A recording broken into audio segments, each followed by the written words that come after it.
ناظرین السلام علیکم ورحمۃ اللہ وبرکاتہ۔ میں ہوں محمد اکرم کیرانی۔ امید ہے کہ آپ بخیر و عافیت ہوں گے۔ اللہ تعالیٰ آپ کو سلامت رکھے۔ جی آج ہم بات کرنے والے ہیں دارالعلوم دیوبند میں اول برائے دوم کے داخلے کے تعلق سے۔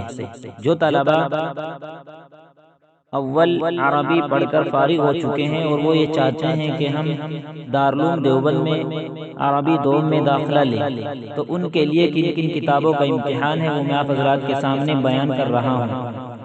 دارالعلوم دیوبند میں عربی دوم کے لیے شرح میت عامل، میزان و منشعب، نحو میر، القراءۃ الواضحہ، حصہ اول، مفتاح العربیہ، ان تمام کتابوں کا امتحان ہونا ہے۔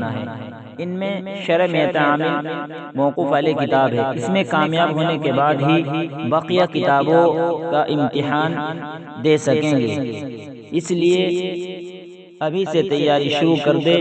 شرح میت عامل موقوف علیہ کتاب ہے اور یہ امتحان 8 شوال 1445 ہجری 18 اپریل 2024 بروز جمعرات کو ہوگا۔